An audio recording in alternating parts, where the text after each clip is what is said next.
Hi everybody, it's Kiki from Satin Eye Health and Wellness. I want to take you on a tour of all the plants that I have in my home, where I got them from, and I am usually a budgeting plant person. I don't spend tons of money on plants. I find the most exotic plants in the strangest places, and sometimes I rescue them depending on what kind of state that they're in. But the funny thing is, a lot of stores don't even know what they have. And you can get them at incredible discounts if you know where to look and if you're on certain sides of town to just be able to pop in and check out what's available. Come on, I'll take you around. Okay, so when you come in through my front door, here is my pothos display. As you can see, those are only 3 plants and they are kind of taking over. What I plan on doing is probably clipping some of these because they're kind of long. And I want them to be a bit fuller at the top. I want them to be a little bit bushier. They can get really leggy if you don't clip them. So I'm probably gonna have a ton of plants after I propagate these, but the outcome will be the tops will be fuller, but I'm still keeping this. I mean, I love the way this looks. I love the organic vining and just it, anyway, it just wows me when I walk in, and it wows other people when they walk in because they're like, whoa. So anyway, I'll keep you updated on how that looks. What I plan on doing is once I cut these, I'm going to water propagate them, and then I'm going to probably bury the propagations back into the pot to make it a bit fuller. So the funny thing is, almost every pothos I have in this house is some sort of some sort of offspring of this monstrosity. So there's that. Okay, this is my Monstera Adasoni Eye, and those are 2 of the propagations that I got from it, because actually, if you think it's a monster now, you should have seen it before. And this plant actually was a gift for my birthday, so I did not pay for it, but it still wasn't expensive.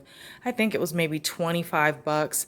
Now, I'm not going to mention which nursery I got it from, but I I made a mistake and I did not sequester this plant before I brought it into the house. It was so beautiful. I probably gave it like a week. I put it on a stake and I stuck it in my living room. And it wasn't until maybe a month or so later I noticed white fuzzy things on it. I don't know if you've seen these white fuzzy things before, but they're called mealybugs. They are absolutely disgusting, and I have never had mealybugs in all the years that I've owned plants.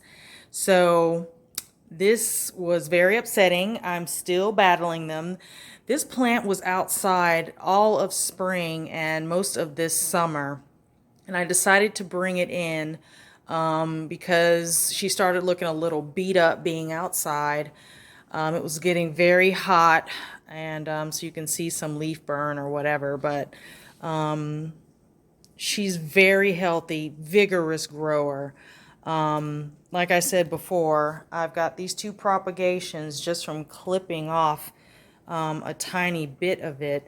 And then actually, if you come over here, this is the first propagation actually that I got from that plant. So right now I've got 3 of these Monsteras, and yeah, so that little $25 gift is going to prove profitable on my end. I'm not going to sell them. I just mean, for me, it's like I actually save money. Money stays in my pocket because I don't have to buy any of these. I can just propagate them and stick them all over the home.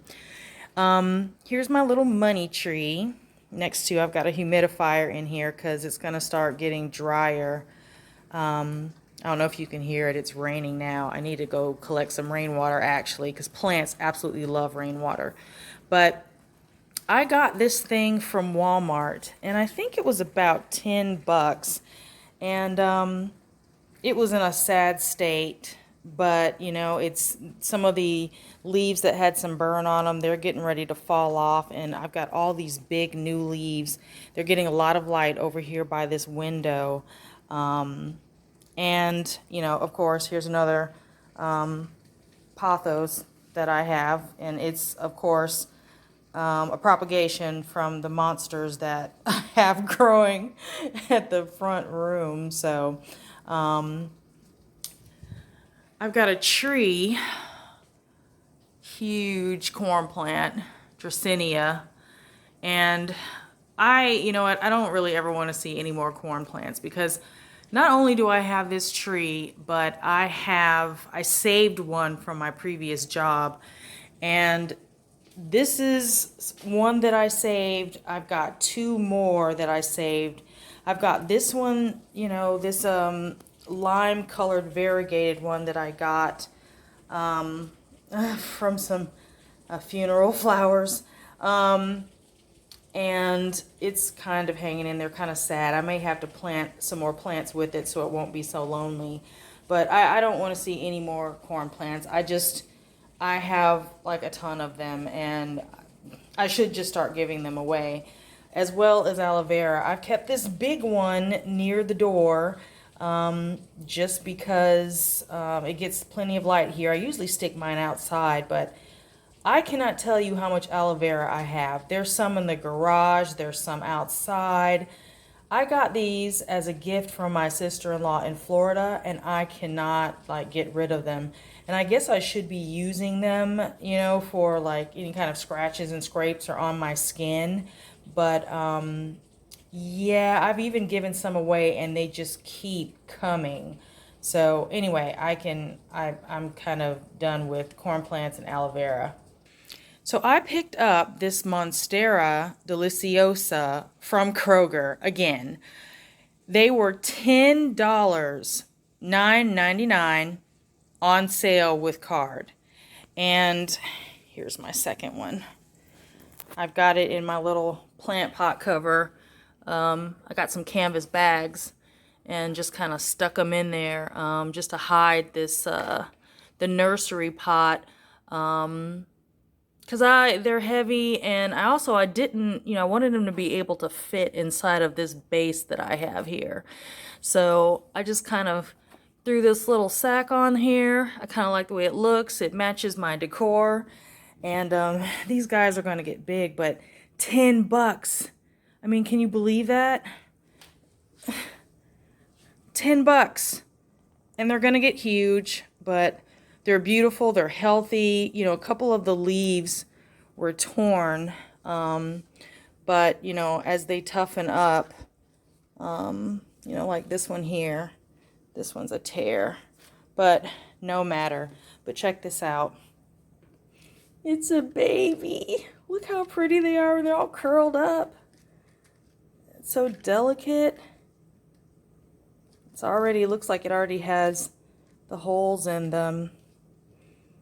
I forgot the technical name of it. I can't think of it right now.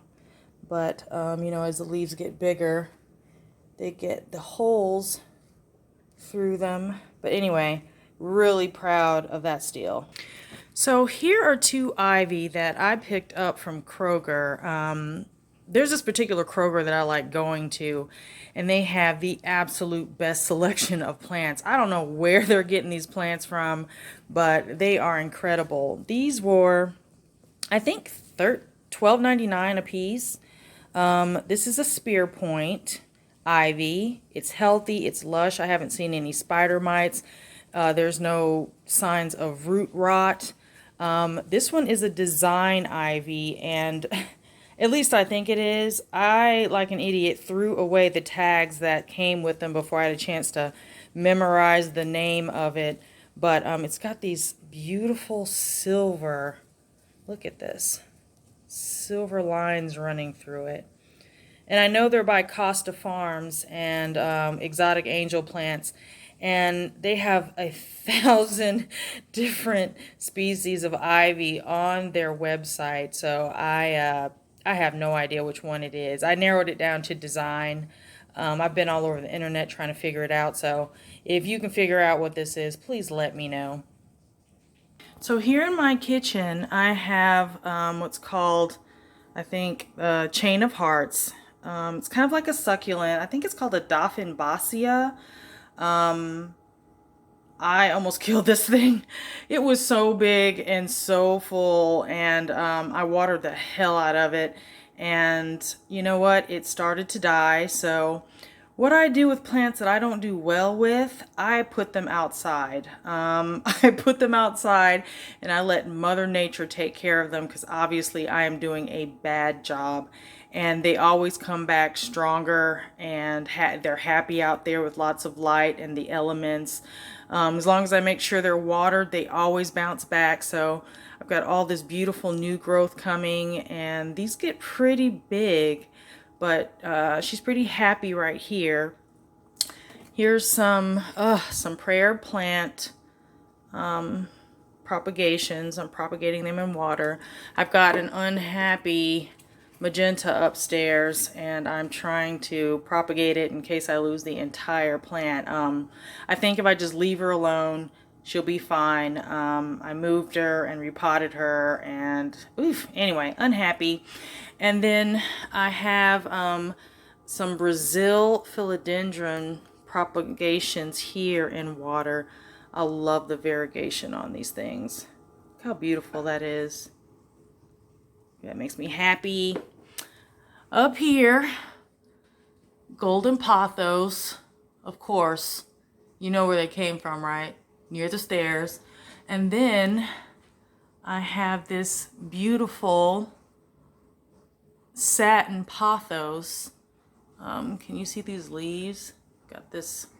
Oh, this one's not so well. Some of them are a little young, but she's going like crazy up there. They get lots of light through this window. But yeah, those leaves are going to get bigger if I let her crawl along the wall. But she's still relatively new. Another buy from Kroger.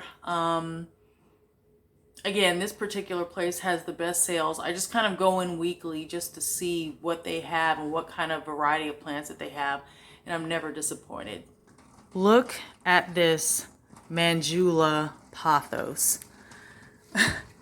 You will not believe what I paid for this plant. Okay?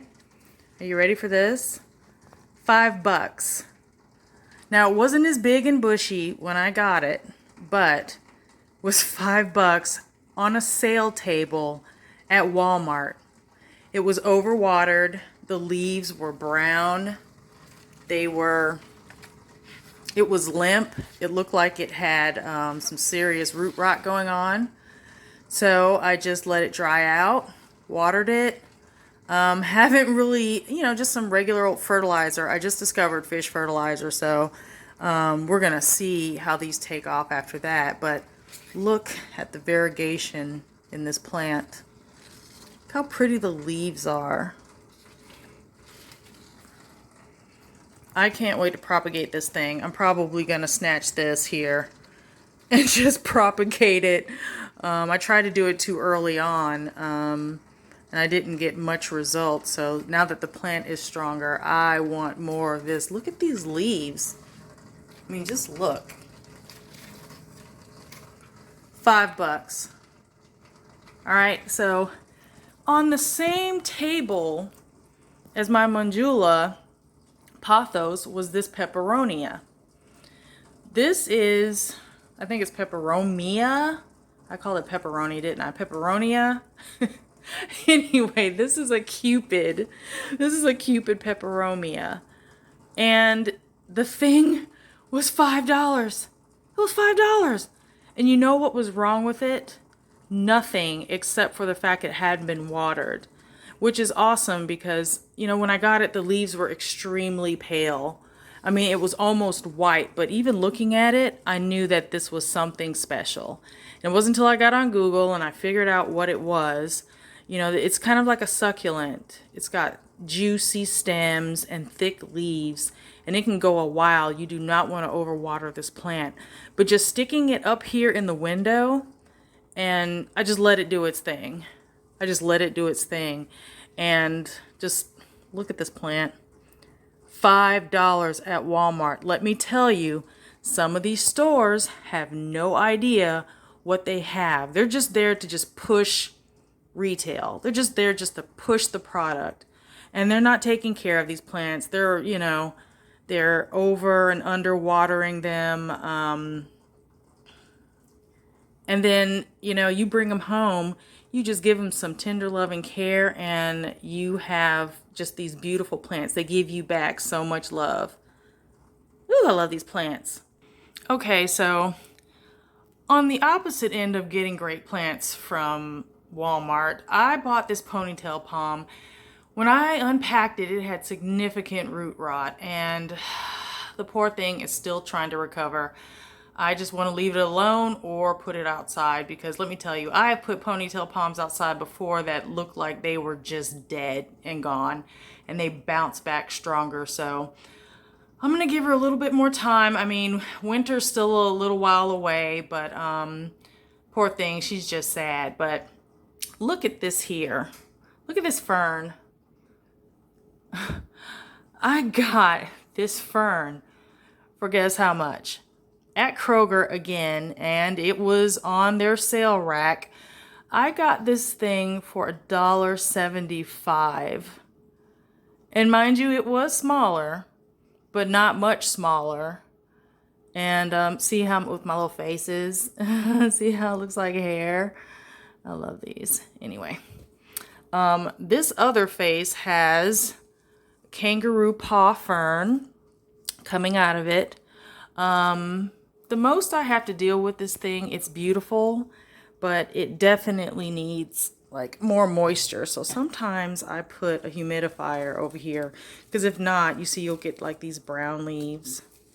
But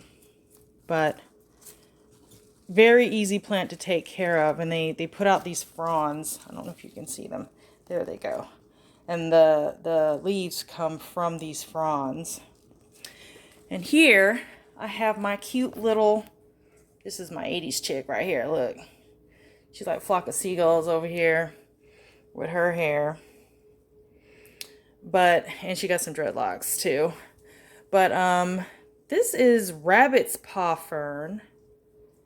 And see, the fronds are these little fuzzy, curly little, these leaves grow out of these. Got a little dryness right here, but that happens with them. Again, I had a humidifier over here, and I just took it away, and I probably shouldn't have done that, and I'm going to put it back. There's another corn plant. Like I said, just can't get away from the corn plants. So here in the living room are my two marble queens. I bought these, guess where? At Kroger. And it's this one Kroger. Maybe there's a variation, and I think I go to about 3 or 4 different Krogers actually, depending on what area I'm in and what groceries I need to get on the way home when I'm running errands. But they are still adjusting.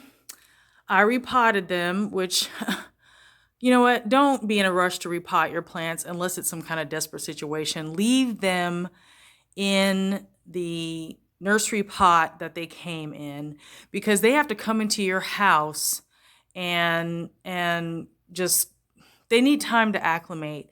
And actually, Amanda from Plantarina, I've been looking at her videos for quite some time now, and I wish I had found her sooner. It would have saved me so much time with dealing with some of these plants, because I love them and I'm addicted to them, and I keep getting different, more exotic plants. But I actually did not know that pothos, they're easy to take care of, but yeah, they don't like being moved around a lot. They don't like being touched, meaning their roots, they don't want to be repotted unless they're really, I mean, they can stay in the same pot for ages.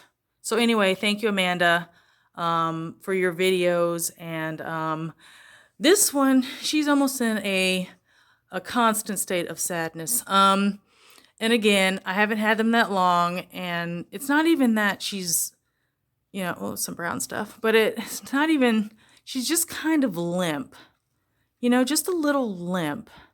And I'm sure she's going to snap back once she gets used to this new pot that I've put her in. But anywho, in the meantime, they're pretty. That variegation is just amazing. I can't wait to propagate these also, but I'm going to let them get strong and established before I start snipping off stuff.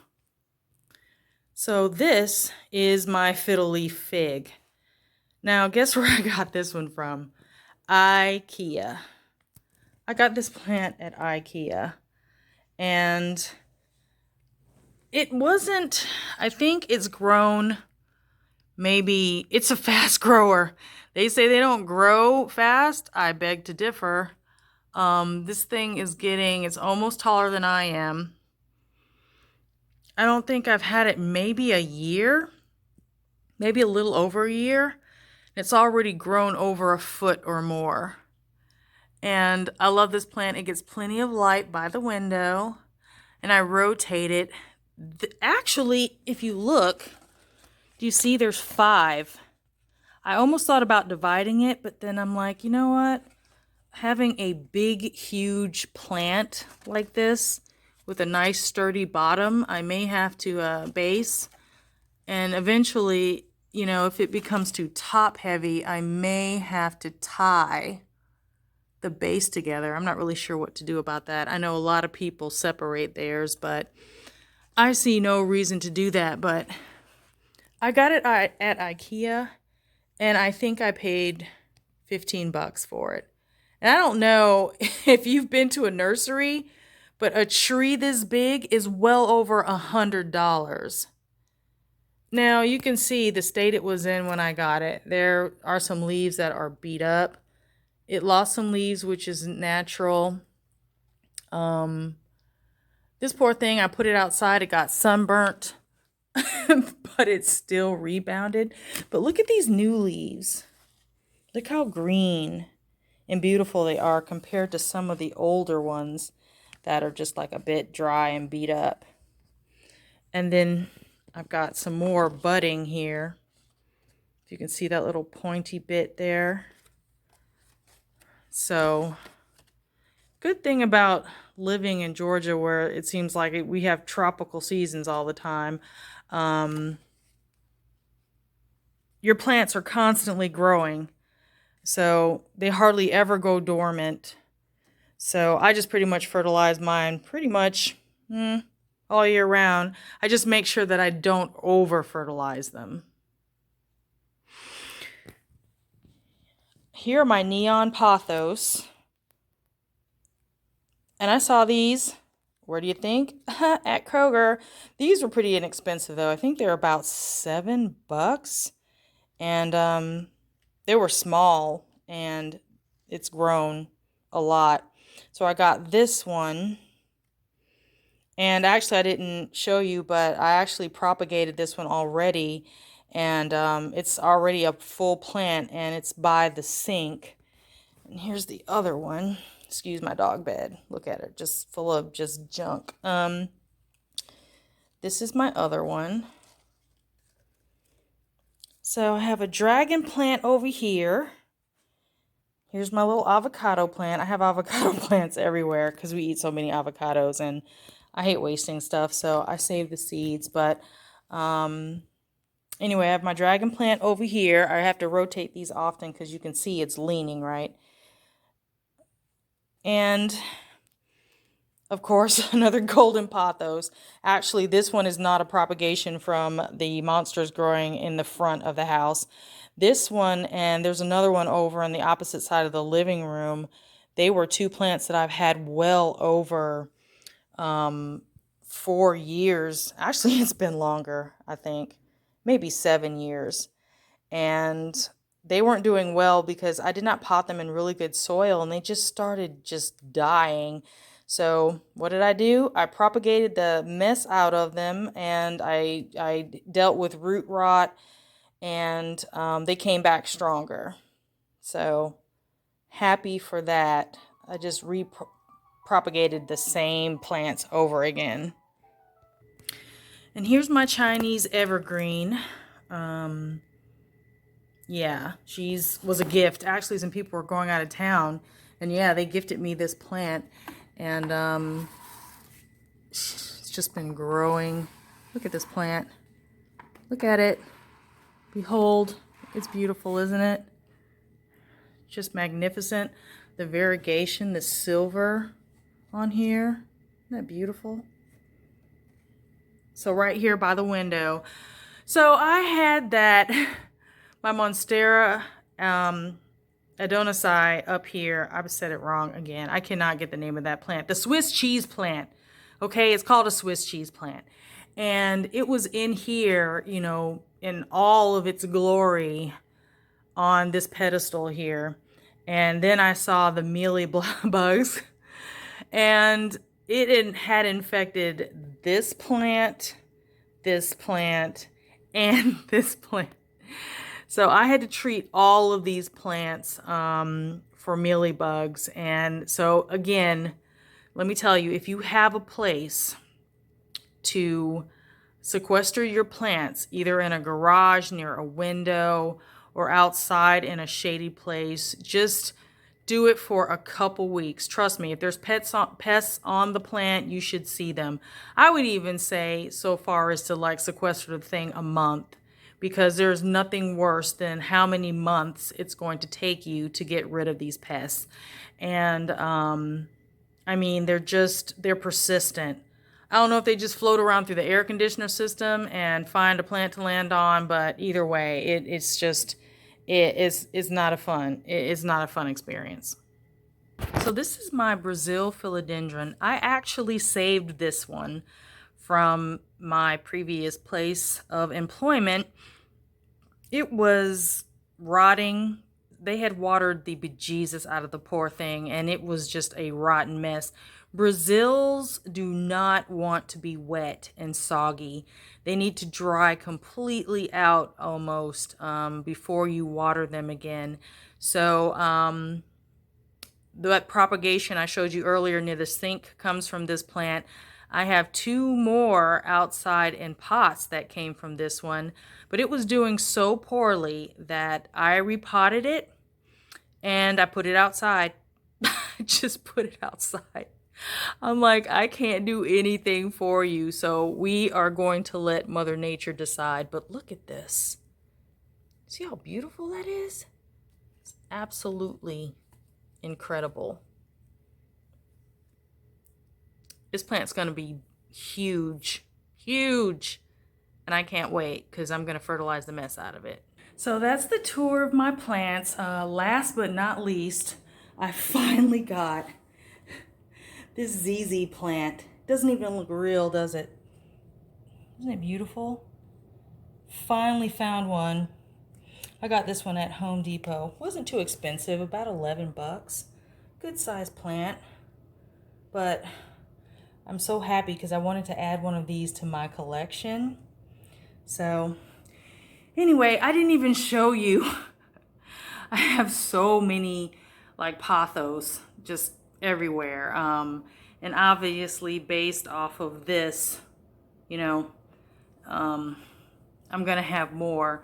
But again, my goal is to clip them up and stuff them inside the plants that they come from, and maybe move some vines around a bit. But anyway, I love plants. I'm a plant addict. And so leave a comment below. Let me know, what are your favorite plants? Which are the ones that you're super proud of, and the ones where you're just kind of like, I can take it or leave it. Either way, they're magnificent. They beautify your home. They give you oxygen, and they just make you happy. They should make you happy. That's if you're in a good relationship with one. Because Lord knows, that prayer plant, man, she and I, it's tumultuous. It's really tumultuous. But anyhow, thank you for joining me on my plant tour, and we'll see you next time. Bye.